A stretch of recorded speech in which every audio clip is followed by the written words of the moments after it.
If you've been searching for the quintessential holiday cookie that comes together in a snap and is ultra delicious, you're gonna love my Russian tea cake recipe. These little cookies need no chill time, but they melt in your mouth and are full of tons of crunchy nuts.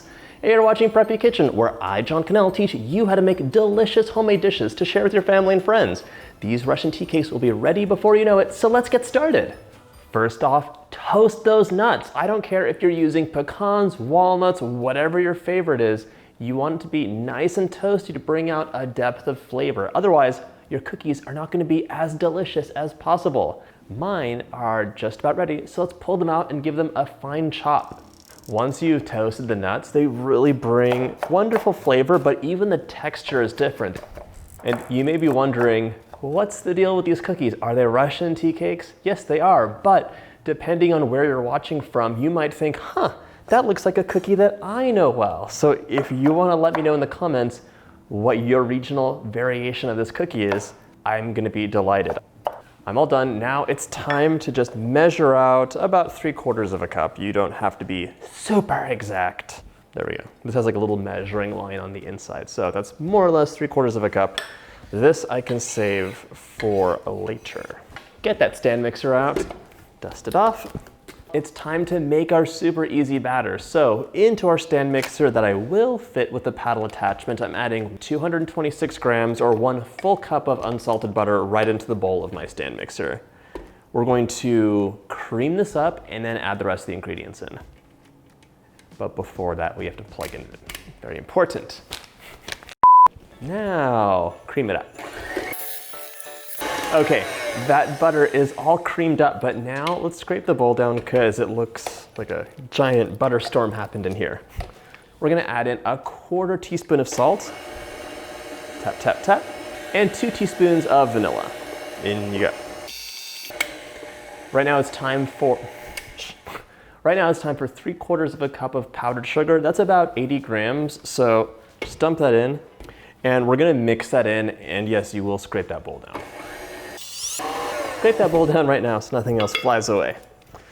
Oh my gosh, as soon as Halloween is over, it is Christmas Central where I live, including this house. The wreaths are going up, the lights are up, and like, everything is just holidays on steroids. I don't know what to say, but like when it's really cold and snowy outside, you want like the cozy lights, the glow, and just that ambiance of like Christmas time. I love it.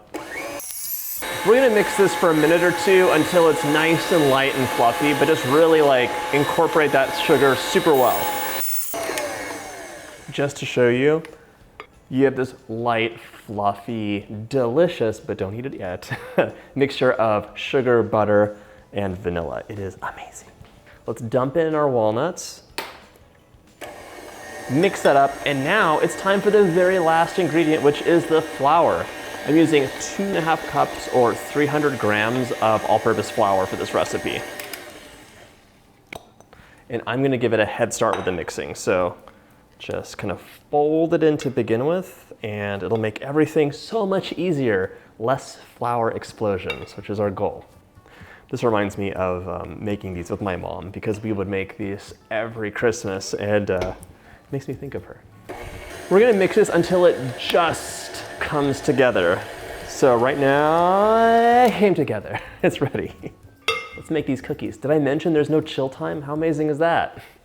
Get your baking sheets out and some parchment paper or a silpat. I'm using parchment paper today. And then you're just gonna roll these out into balls that are about 1.5 inches in diameter with your clean hands. So just roll those balls out and just place them about like 2 inches apart. They want some room to breathe, even though they're not gonna spread out much.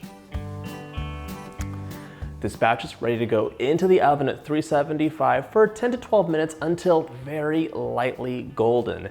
And we will be making all these cookies, so this is 2 full trays that you'll be baking up. These cookies just came out of the oven, and while they're cooling, we're going to roll them in powdered sugar. So be careful because they're still setting up, they're still a bit delicate, but they need to be warm to really accept that powdered sugar. It's gonna be a bit of a snowy mess, but that's how it should be. And yes, you can definitely use your fingers. This brings back some major memories from when I was a child. This part always fascinated me. Okay, last cookie of this batch. And right before serving them, you're gonna wanna dust them one more time. And let me tell you why. These are releasing a good amount of moisture. And as they do that, the powdered sugar will almost disappear. If you like this recipe, check out my holiday cookie playlist. All of my favorite holiday cookies in one playlist for you. Now it's time for a bite. That melts in your mouth with just the most intoxicating combination of vanilla, walnuts, and that powdered sugar. It is to die for. I really hope you get a chance to make this recipe. If you like my videos, hit that like button and subscribe, and I'll see you in the next holiday cookie video.